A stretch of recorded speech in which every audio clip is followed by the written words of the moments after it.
الله من الشيطان اللعين الرجيم بسم الله الرحمن الرحيم الحمد لله رب العالمين والصلاة والسلام على سيد الأنبياء وخاتم المرسلين سيدنا ونبينا بالقاسم محمد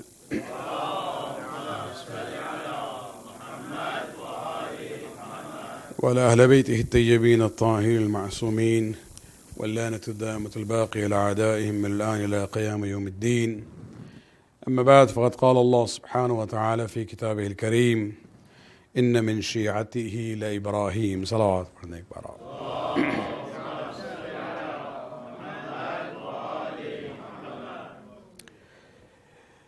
It's a Thursday night program, and I would like to take this opportunity to talk about the reality and the essence of being a Shia of Ali. Allah subhanahu wa ta'ala in Surah As-Safat, when He talks about those who came to this dunya after Nuh alayhi salam, after praising Nuh alayhi salam, then He says, وَمِن شِيعَتِهِ, and those who were from the followers of Nuh, those who followed him, La Ibrahim. Ibrahim alayhi salam is being actually described by Allah subhanahu wa ta'ala as a Shia of Nuh.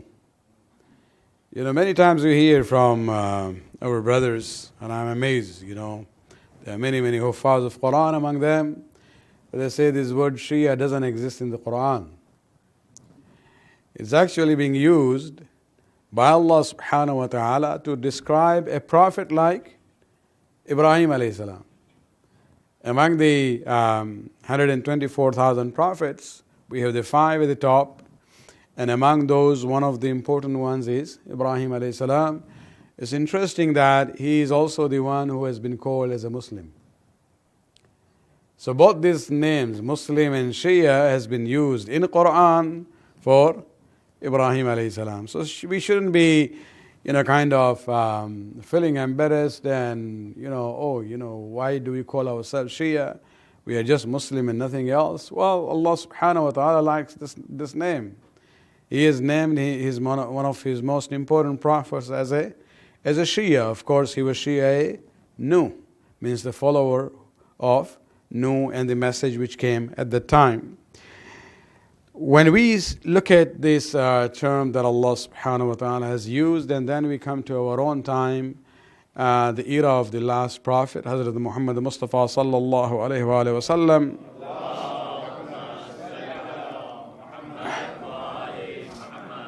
We see that the prophet himself uses this term for a group of companions who normally would associate and gather around Ali bin Abi Talib, even when the Prophet was alive. So they were followers, companions of the Prophet, but they were kind of also a group which would move around Ali bin Abi Talib. And the Prophet himself actually used this name for them, and this is a name which is carried on, and now we are known. Without any explanation, if you say Shia, it means the Shia of Ali in the Muslim world. Shia and Sunni scholars, as well as those who are laymen as far as religion is concerned, they know that this is a term which is used for those who follow Ali. However, this name is a very precious name, and we really have to live up to that standard and expectation, because the literal meaning of the word Shia, just as the literal meaning of the word Muslim, on both levels, there is one level that, okay, we use this name, but then are we living up to the expectation of that name? Muslim means somebody who submits to the will of Allah subhanahu wa ta'ala. And Shia to Ali, that was the full name, and it is actually technically the full name, but with the frequency of usage, it just was made into a short form. Instead of calling Shia to Ali, it just became Shia. And people know it means Shia to Ali. And the word Shia to Ali means somebody who follows Ali. I use this example many times. Those of you who know Urdu, Gujarati, we use the word Tashriye Janaza. Tash'i jaza, and Tash'i and the Shia is all from the same root. It means to follow the janaza. And so Shia of Ali means somebody who follows Ali bin Abi Talib. And this is actually comes with its own demands. And sometimes that name also calls for sacrifice. There are Shias of Ali who were killed during his time. There are Shias of Ali who were killed later on just because they were Shia of Ali, nothing else. There was no any crime committed by them, any sin committed by them. Just because of being Shia to Ali, they were killed. And this is also, we see the process going on all the way, whether it's in Afghanistan, then went on to Pakistan, Iraq, and Syria that we see. This is an ongoing story. And so we have to understand, what is in this name. And to understand that, this is where we have to go to those who are Ashab of Ali. And that is the main point that I have tonight. Many times when we talk about the Ahlul Bayt, people have very, kind of very clever excuse. They say, Maulana, you are talking about those who are Masumeen. You are using their examples. Well, Allah has made them perfect so that we should know what is perfection. You need to have an altitude that you look at, But then they say, but we cannot be like them. Well, nobody says you become like Masumeen. Nobody is asking you to do that. At least try to be like the Ashab of the Masumeen. When you look at Amir al-Mu'mineen, when you look at Imam Hassan, Imam Hussain, you look at the whole story of Karbala. We have this whole, ziyarat of the Ashab of Imam Hussain alayhi salam. And this is where we have to see that, when it comes to this issue, there are some companions of Ali. His Shias were many. But there were some who were known as the inner circle, Al-Khawas. And there were those that Ali would sometimes even open up his heart to them, where he would not do with many others. And among them, there's a very interesting list that we have from the early scholars, people like Sheikh Mufid. They talk about, the inner circle of Ali bin Abi Talib. And in that list, I would like to talk about one person tonight, who is very well known to us because of the Thursday night programs, and that is Kumayl bin Ziyad al-Nakhai from Yemen. We recite this famous dua known as Dua Kumayl. And it's known as Dua Kumayl because it has come to us through Kumayl. From Ali to Kumayl, from Kumayl to the rest of the community. And this is where you have to realize, the greatness of this person, that the dua became associated with his name. And as long as the Shias are there, they will be reciting Dua Kumayl. And his name will be there, even though people do not always know much about him. And let me begin by talking about the how this dua came around. Salawat pढ़ने के बाद पहले.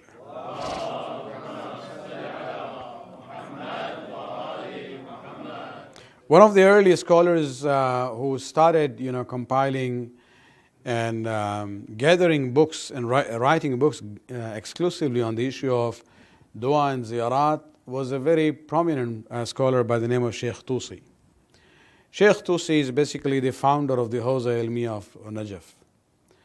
And he was a faqih, a mujtahid, a theologian, as well as into all different areas, ilm rijal, ilm hadith, as well as when it comes to dua and ziyarat. He's one of the pioneering scholars in this field.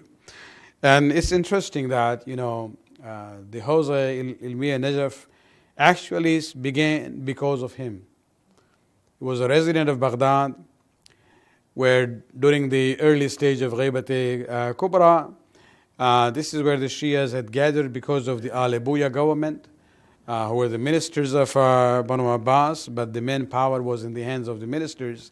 And because they were from the Shia background, the Shias, those days, the days of Sheikh Saduq, Mufid, Murtaza, and Sayyid Rizvi, these are the people who actually found some support as well as freedom to get involved in academic discussions. But then Al Buya, their power collapsed. Another Sunni tribal family came to power, and they were very anti-Shia. They were Shia Sunni riots in Baghdad. So remember, these fasadat are not one new thing. Sometimes we just say, oh, these are Desi Shias who do this, and they are the cause for it. No, this is part of history. It has been there. Even if you don't do anything, still you will be victimized. And it started, in Baghdad. Because of the Shia Sunni riots, and a neighborhood of Shias was burned down, including the house of Sheikh Tusi, who actually had a very rich library, mostly consisting of manuscripts. Those days you didn't have printed books. And this put him into depression. And he decided to leave Baghdad, went to Najaf. Kufa was the main city. Najaf was a suburb. But he went to kind of live his life there. It was his, status and greatness and his magnetic pull, which actually pulled the ulama gradually to Najaf to be around him. And that is the beginning of the Hawza Ilmiya of Najaf more than 1,000 years ago. Salawat.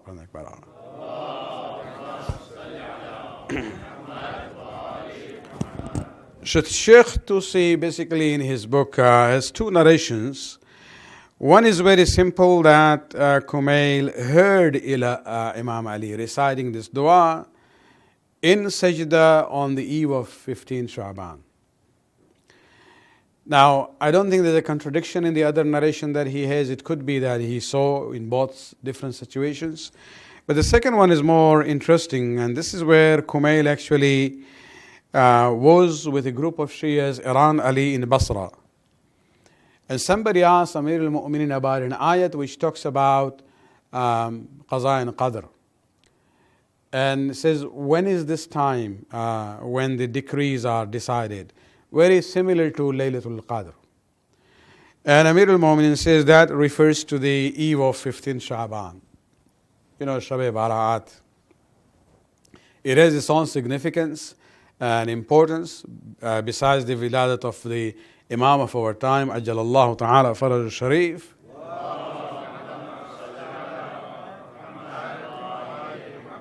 Which added to the sacredness of that night. But that was a night considered to be very holy even before. And Imam says that is the night. And interestingly, in the earlier version, Kumayl says, I saw Imam reciting that dua in that night. So it is an emphasis that on the eve of 15 Sha'ban, dua Kumayl be recited.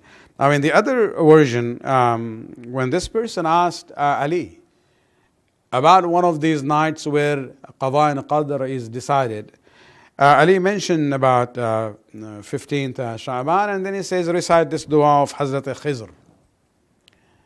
So he actually relates that to the dua from Hazrat Khizr. When people had dispersed, Kumayl stayed with Ali and followed him. And this is where Ali said, Kumayl, what is it? You're following me, you want something? He said, yes. You mentioned this dua about that night. And Imam said that if you are able to memorize it, make sure you read it. Read it every Thursday night. So what we do is actually part of the religious tradition. It's not just culture. Some people say, oh, this is, apne logon ne bana liya hai. Nahi, this is the narration that we have. It says, recite it every Thursday night, or once a month, or once in a year, which would probably be the 15th, eve of 15 Sha'ban, or at least once in your lifetime. You know, it is unfortunate if a person lives the whole life and never recites Dua Kumayl. At least once in your lifetime recite Dua Kumayl. تكفى وتنصر وترزق villain تعدم المغفرة. If you do this, this will be sufficient for you. You will be helped by Allah subhanahu wa ta'ala. You will be sustained by Him, and His maghfirat and forgiveness will continue for you.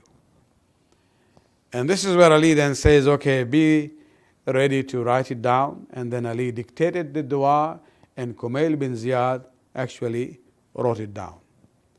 And that is how it has come to us, and that is why it is known as Dua Kumayl. Salawat.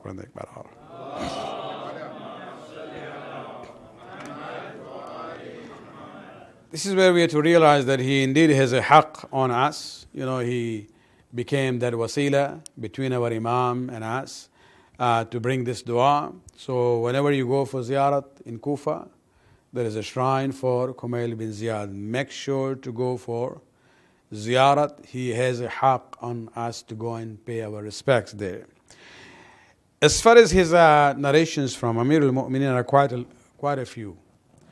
In Nahl al-Balagha, other than Nahl al-Balagha, there is actually, and this is the interesting thing, that some of the statements in Nahl al-Balagha are not complete.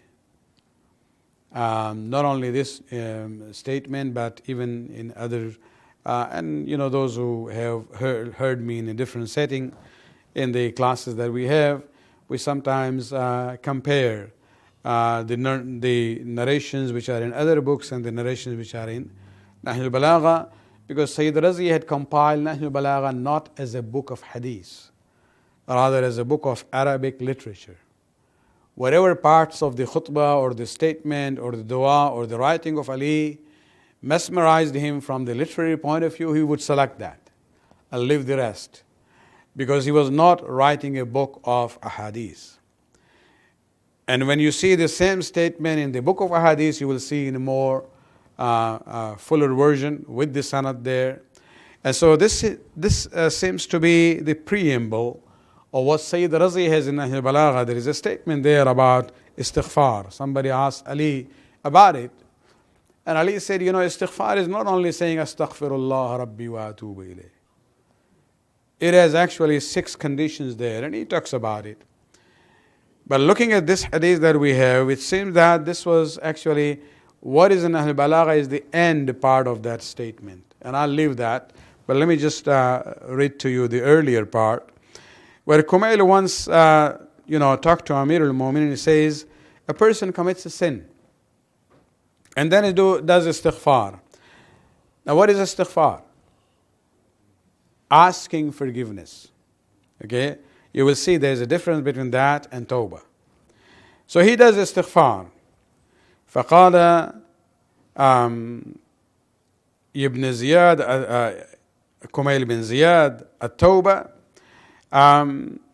Did he do Tauba? And Kumayl says no. He just did istighfar. And this is where Amir al-Mu'mineen says then it's not complete. Why?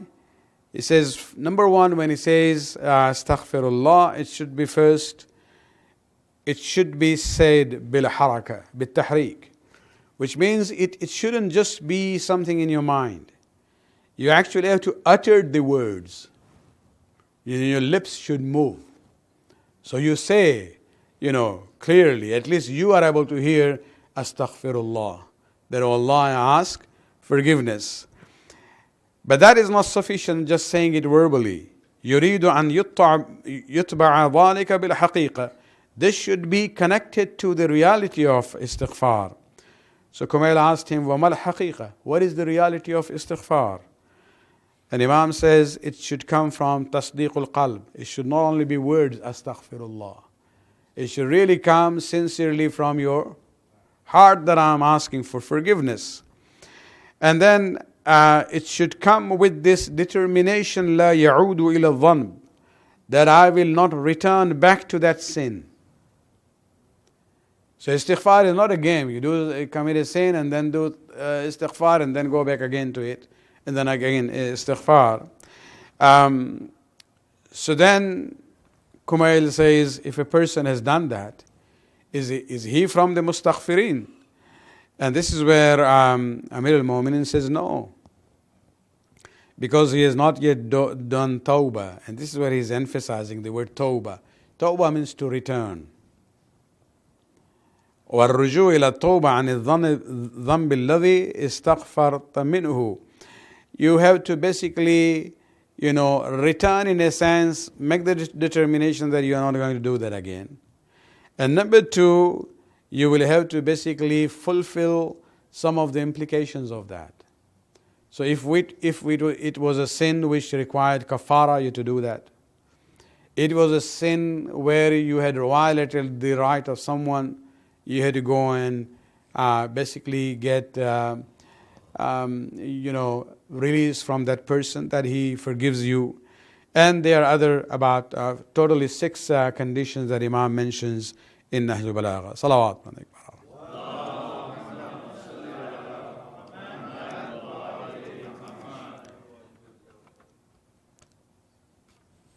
Then there is another interesting conversation between Amir al-Mu'minin and Kumayl, and it's interesting that these ahadith are found by the other imams also with slightly different wordings. This is one where Kumayl says that part of the wasiyat and the advice that Imam had given to me, he said, O Kumayl, لا تغتر بأقوام يصلون فيطيلون ويصومون فيداومون ويتصدقون فيحسنون فإنهم موقوفون. O Kumayl, do not be deceived by the people who prolong their prayers, who continuously do their fastings, and they give even in charity, and then they think they are okay, that's it. They are muwaffaq. Yeah, they have succeeded. No. It says this doesn't happen this way. Because then it goes on to say, shaitan will not come to you as a mu'min and ask you to do sharb al-khamr, to drink alcohol or zina or riba and things like that, which are very obvious. A mu'min would not do that. This is where, the shaitan then puts them into kind of the rituals where they are devoid of the spiritual element. And he is happy with that.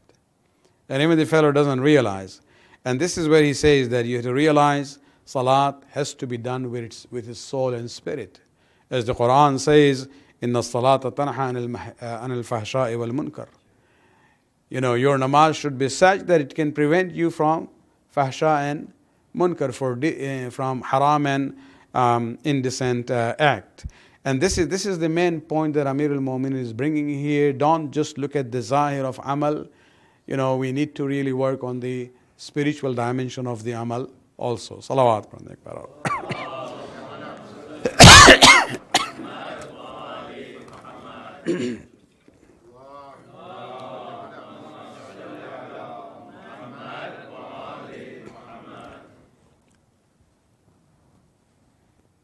There is also a long saying in Nahj al-Balagha from Kumayl, which shows his closeness to Amir al-Mu'minin also. And I think you heard this many, many times about the importance of knowledge and preferring ilm and knowledge over money and wealth. But the preamble is very interesting, where Kumayl says that one day, and in another, this is from Nahj al-Balagha, but Sheikh Tusi's version, where he gives the sanad also, he says this was in Masjid Kufa after Namaz Isha one day. Ali caught the hand of Kumayl and he says, come with me. He is so close and blessed actually that Ali would choose him to kind of open his heart to him. And it took him far away from the dwellings there.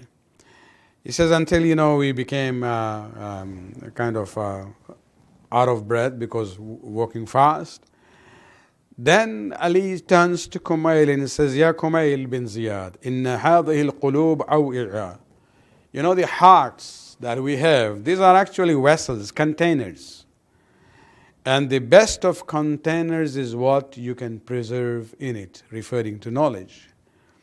So remember from me what I'm saying to you, that the people are of three types. فعالم رباني أو متعلم على سبيل النجاة وحمج رعاء. People are of three kinds. Either they are divine scholars, or they are people who are actually students on the path of salvation, or they are riffraff, the rest, who actually turn. أتباع كل ناعق يميلون مع كل ريح.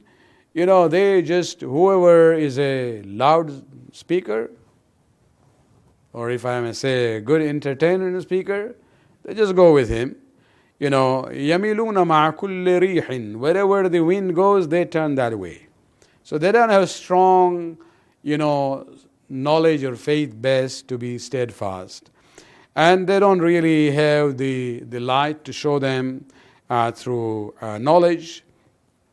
And they have not really sought the support of a very reliable, pillar. Ya Kumayl, and so he's referring to Alim Rabbaini, those who are, connected to divine knowledge, referring to the true, Aimma Ahlul Bayt would be at the top there, and the knowledge which has come from them through the Ashab and the great ulama of the Shia world. And then he goes on to say that, O Kumayl, al-ilmu khayrun min al-mal, and this is a hadith, you have heard about it quite a lot, where he compares the importance of knowledge against wealth, where he says knowledge protects you while you have to guard your wealth. When it comes to the issue of wealth, the more you use it, it goes down. Knowledge, the more you use it, it actually increases in yourself. And then he goes on to say knowledge is actually the power, and wealth is the one on which the power is exercised. And he says, finally, he says, those who have knowledge, they will remain. Even though they will die, but their memory and thoughts will remain forever. While those who accumulated wealth, nobody knows them even when they are alive. And when they died, they are gone totally. And then he refers to his own chest. And he says, إِنَّ هَا هُنَا لَعِلْمًا جَمًّا. He says, O Kumayl, my chest is overflowing with knowledge. وَلَوْ أَصَبْتُ لَهُ حَمْلَةً. But unfortunately, I don't see those who are worthy of receiving that. This is where Ali is now basically, Dardadil, opening up and saying that, Kumayl, I have so much to offer, but I don't see the people who are worthy of, accepting it and receiving it.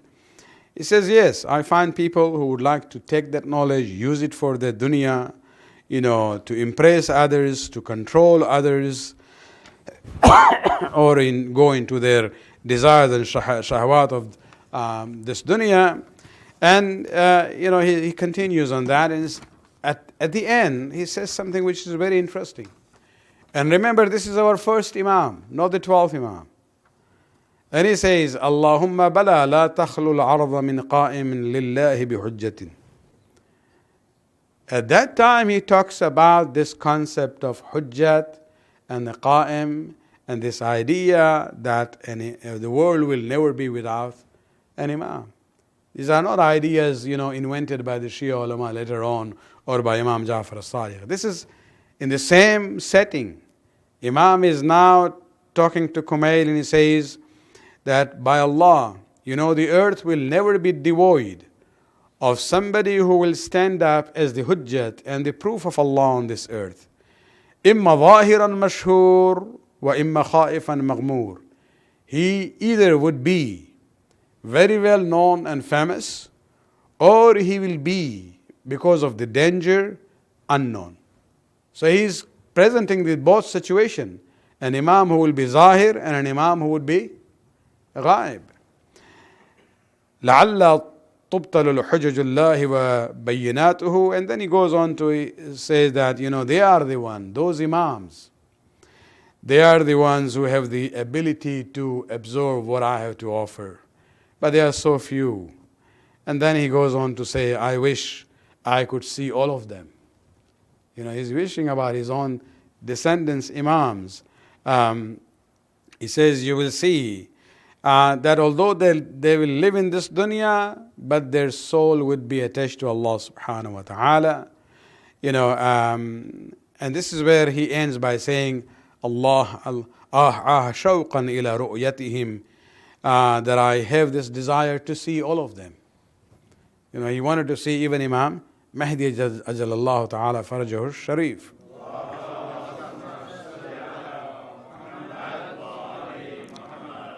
This is where Ali then he says, insarif ya Kumayl in shayta. Oh Kumayl, if you want to go home, go home, leave me alone now. And so this is where we see, one of the sad parts of the Muslim history.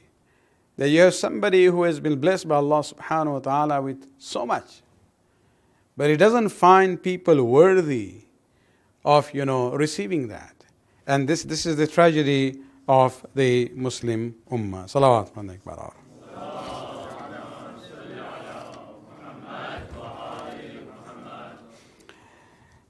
Kumayl later on ended up being part of the administration of the Khilafat of Amir al-Mu'mineen. And Ali assigned him like a governor of an area which is now in this certain Central Asian republics. There is a letter in Nahl al-Balagha, letter number 61. Sayyid Rizvi has preserved it, written from Imam to Kumayl as his governor or his representative in that region. And it seems that there was an area under his jurisdiction where he was not able to prevent the enemies and the robbers gangs in that area to come in, loot the people, and go out without any harm on their side. And when Ali got the report, he was disappointed with Kumayl. And so he actually wrote a letter to him rebuking this situation. It doesn't mean that, Imam is kind of putting him down or his status has gone down. No, this is just criticizing his inability to fulfill the responsibility which was given to him. He said, you have not really worked and managed the situation the way you should have. And you allowed this to happen. You should have planned the strategy in a different way so that the people who are under your control would be under safety and security. Salawat man akbar.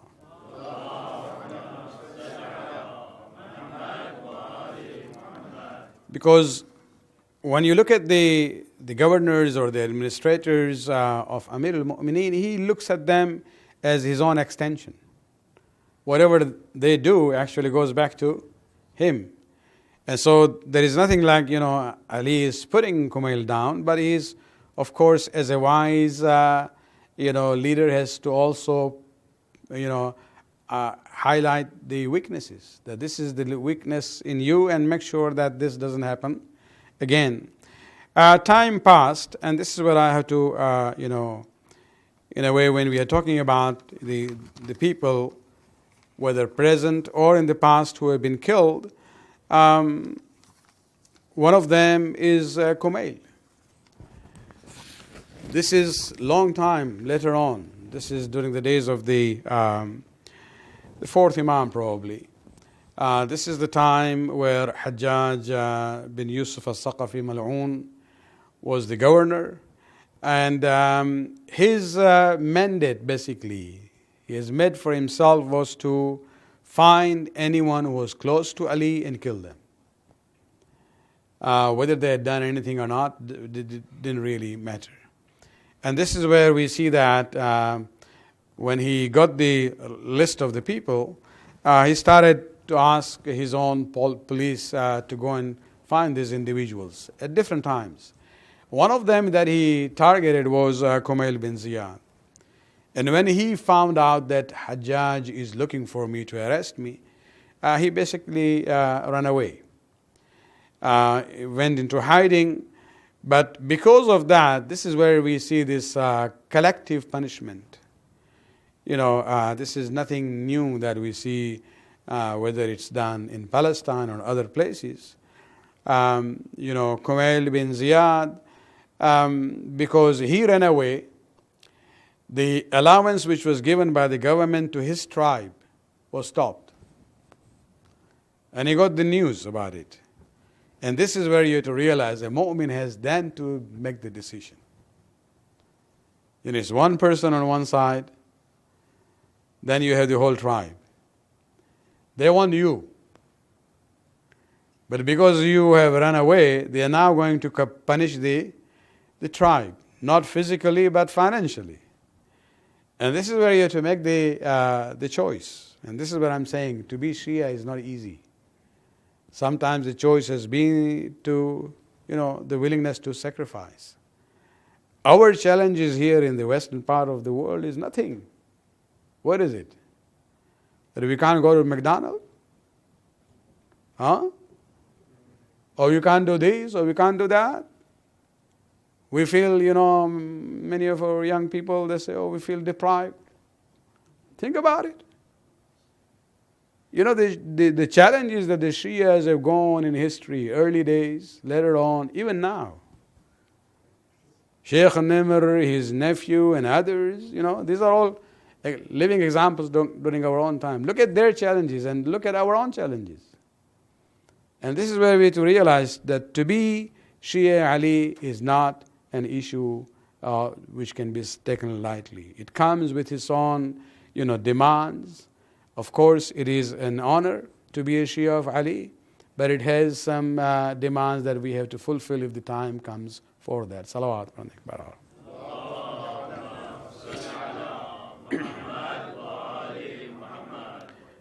تو کمیل کے لیے basically حجاج ملعون نے جب گرفتاری کا اعلان کیا ہے اور کمیل بھاگ جاتے ہیں، تو جب ان کے قبیلے کے منتھلی الاونس کو جب روک دیا گیا اور انہیں خبر ملی، تو خود ان کے الفاظ ہیں روایات میں کہ انہوں نے کہا بھائی ہم تو بوڑھے ہو چکے ہیں، I lived my life. اب ہمیں کیا زندہ رہ کے کیا کرنا ہے؟ وہ میری وجہ سے میرے قبیلے والے جو ہیں وہ پریشانیوں میں مبتلا ہیں. تو دین وہ خود ہی آتے ہیں، پھر سرنڈر کرتے ہیں حجاج کے پاس، اور وہ کہتا ہے کہ ہم تمہارے تلاش میں تھے. چونکہ وہ جتنے علی کے جو قریبی صحابہ تھے ان کو وہ امپلیکیٹ کرتا ہے کہ you were involved in the killing of Usman. ایسے ہی ایز اے وائٹ برش، دلیل تو ہے نہیں. تو اس پر کمیل نے کہا کہ دیکھو انت قاتلی، مجھے معلوم ہے کہ تو میرا قاتل ہے، تجھے کرنا ہے کر لے، اس لیے کہ علی نے مجھے بتایا ہے. This is the greatness that they know. اور علی نے خبر بھی کی ہے، علی نے مجھے بتایا ہے، لیکن ہمیں فکر نہیں ہے اس لیے کہ ایک دن ہے حساب و کتاب کا. تم بھی وہاں ہوگے، ہم بھی وہاں ہوں گے، وہاں ہم لوگ دیکھ لیں گے کیا ہوگا. تجھے جو کرنا ہے وہ کر لے. اور اسی وقت وہ ملعون جو ہے در حقیقت جلات کو بلاتا ہے، اور یہی کہتے ہوئے کہ یہ ان لوگوں میں سے ہیں جنہوں نے عثمان کو قتل کیا ہے، لہٰذا اس کو بھی قتل کرو. فضربوا عنقہ. اور اسی وقت جو ہے وہ تلوار چلتی ہے، جناب کمیل کی شہادت واقع ہوتی ہے. اور یہ جو مزار آپ دیکھتے ہیں یہ صرف ایک صحابی کا مزار نہیں ہے، بلکہ یہ وہ صحابی ہے جو شہید ہوئے ہیں صرف حب علی کے خاطر. اور یہ جو عنوان آپ دیکھتے ہیں یہ کوئی صرف آئسولیٹڈ واقعات میں سے نہیں ہیں، بہت سے واقعات ہیں، لیکن بس بہت ہی مختصراً ایک اور مثال کو ہم پیش کر کے مجلس کو ختم کرنا چاہیں گے کہ ایک اور بھی صحابی تھے جن کی شہادت ہوئی ہے امام حسین کے زمانے میں، غالباً امام حسن یا امام حسین کے زمانے میں، یعنی یہ صلح حسن کے بعد کا واقعہ ہے.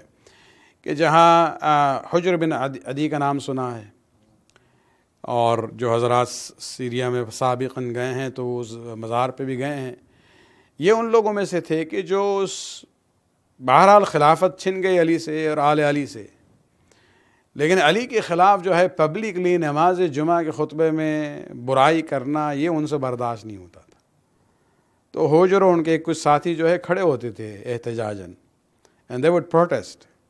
وہ جو گورنر تھا کوفے کا، اس نے پورا رپورٹ بھیج دیا معاویہ کو۔ معاویہ نے کہا کہ ٹھیک ہے، ان کے لیے کوئی فیبریکیٹڈ چارج تیار کرو کچھ گواہوں کے ساتھ اور ان کو بھیجو، اور وہ وہی کرتا ہے کہ تقریباً 5 سے 7 لوگ تھے گرفتار ہو کے۔ یہ لوگ دمشق سے قریب اگر پہنچے تھے تب وہاں معاویہ نے ان لوگوں کے جو سپاہی تھے ان کو میسج دیا کہ وہیں پہ ان سے کہو کہ وہ اپنی قبریں ان سے کھدواؤ، اور اس کے بعد انہیں چوائس دو کہ یا تو تم علی پر لعن اور برات کرو نعوذ باللہ، یا اس میں قتل کے بعد دفن کر دیے جاؤ گے۔ اور آپ سوچ لیں، ایک لحاظ سے ٹارچر ہے۔ شرعاً جو ہے وہاں پر شاید برات کرنے میں کوئی تقیتاً جو ہے وہ جو عذر نہیں ہوتا، چونکہ جان کے بچانے کی بات ہے، لیکن لوگوں کے درجات الگ ہوتے ہیں۔ کچھ لوگوں سے ایکسپیکٹیشن بھی علی کا کچھ اور ہے، اور وہاں پر جو ہے عجیب و غریب واقعہ ہے کہ وہ جلاد جب حجر کے پاس آیا ہے تو ان لوگوں میں 5 سے 7 لوگوں میں ایک جوان بیٹا بھی تھا ان کا ساتھ۔ جلاد سامنے آیا اور لگتا ہے ان کے بھی کچھ رسومات ہوتے ہیں کہ بھئی آخری خواہش کیا ہے تمہاری؟ تو حجر نے کہا کہ بھئی مجھے قتل کرنے سے پہلے میرے بیٹے کو قتل کر دو، یہ امتحان ہے۔ تو وہ چلا جاتا ہے، چھوڑ دیتا ہے حجر کو۔ اس وقت حجر کے بیٹے کو قتل کرتا ہے، اور پھر پلٹ کے آتا ہے، کہتا ہے اب ہمارا سوال ہے کہ یہ تم نے کیوں کیا ہے؟ حجر کے اس جواب کو ذہن میں رکھیں، وہ آپ کے لیے مشعل راہ ہے آخر تک۔ وہ کہتے ہیں ہم نے اس لیے کیا ہے کہ اگر تم مجھے پہلے قتل کر دو تو مجھے معلوم نہیں ہوگا کہ میرے بعد میرے بیٹے نے کیا کیا تھا۔ کہیں یہ تو نہیں ہے کہ تلوار کی چمک کو دیکھ کے اس کے زبان پر علی کے خلاف کچھ جملہ آ گیا۔ مجھے وہ اطمینان چاہتے تھے ہم کہ موت کے وقت ہمیں اطمینان ہو کہ میرا بیٹا بھی اس ولایت کے راستے پر قائم ہے۔ یہ وہ جذبہ ہے کہ جو انسان خود اپنے میں بھی ولایت اہل بیت کو قائم رکھے اور اپنے اولاد میں بھی وہ جذبہ اسی طرح سے قائم رکھے۔ اور یہ سبق ان لوگوں نے در حقیقت سیکھا ہے اہل بیت سے۔ ہمارے لیے کربلا سے بہتر اور کوئی مثال نہیں ہو سکتی ہے کہ آپ دیکھیں کہ جناب قاسم سے جب امام حسین علیہ السلام نے جب سوال کیا تھا کہ بیٹا تمہاری نظر میں یہ موت کا تصور کیا ہے، اس وقت فوراً یہ نہیں کہا کہ ہم ذرا سوچ کے بتائیں گے، فوراً جواب دیتے ہیں احلی من العسل، میرے لیے شہد سے بھی زیادہ شیریں ہیں۔ اور اتنا محبت کرتے تھے امام، اس لیے کہ وہ بچہ ہے جو یتیم ہونے کے بعد خود حسین نے اس کی پرورش کی ہے، بیٹے کی طرح مانتے تھے اس کو۔ اور اس لیے جب قاسم نے آواز دی ہے مدد کے لیے، حسین نے اپنی تلوار نکال کے، یہ بہت انیوژول ہے عاشور کے واقعات میں، جہاں کسی پکارنے پر حسین نے تلوار نکال لی ہو اور یزیدی لشکر پر حملہ کیا ہے۔ اور اس وقت جب امام حسین علیہ السلام پہنچتے ہیں، اس وقت قاسم کا آخری مرحلہ تھا، بس یہی جملہ کہتے ہیں کہ قاسم، تیرے چچا کو بہت بڑا افسوس یہ ہے کہ تم نے مجھے پکارا، ہم جواب نہیں دے سکے، اور جب جواب دیا ہے ہم نے تو بہت دیر ہو چکی تھی اور تمہارا آخری وقت آ چکا ہے۔ عزاداران حسین، جناب قاسم کی لاش کے بارے میں جو ظلم ہوا ہے عجیب غریب ہے کہ جب حسین اس لاش کو لے کے جاتے ہیں اور جب خیموں کے سامنے رکھتے ہیں، جب ماں سامنے آتی ہیں ام فروہ اور دیکھتی ہیں اس لاش کو، کہیں بیانات میں یہ بھی کہا جاتا ہے کہ انہوں نے امام سے کہا کہ مولا یہ میرے بیٹے کی لاش نظر نہیں آتی ہے، اس لیے کہ لاش کا قد جو ہے میرے بیٹے کے قد سے زیادہ ہے۔ اس وقت امام نے کہا کہ اے ام فروا، تجھے اندازہ نہیں ہے کہ گھوڑوں کے سموں کے ذریعے قاسم کا جسم جو ہے پامال ہوا ہے۔ پامالی دو جسم کے ہوئے ہے، ایک حسین ہے اور ایک قاسم ہے، لیکن فرق ہے، حسین کا جسم اس وقت پامال ہوا ہے جب حسین کی شہادت ہو چکی ہے، جبکہ قاسم کا جسم اس وقت پامال ہوا ہے، ابھی روح جو ہے اس جسم میں موجود تھی۔ الا لعنت اللہ علی القوم الظالمین سیعلم الذین ظلموا ای منقلب ینقلبون۔ خداوند ایسے قریل بات قبول فرما، ہمارے گناہوں کو بخش دے، ہمارے توفیقات میں اضافہ فرما۔ خداوندہ شیعہ علی جہاں بھی ہیں ان کو اپنے حفظ امان میں رکھ۔ خداوندہ جتنے تکفیر افواج ہیں ان کو نیست و نابود فرما، امام کے ظہور میں تاجل فرما۔ ربنا تقبل منا انک انت السمیع العلیم۔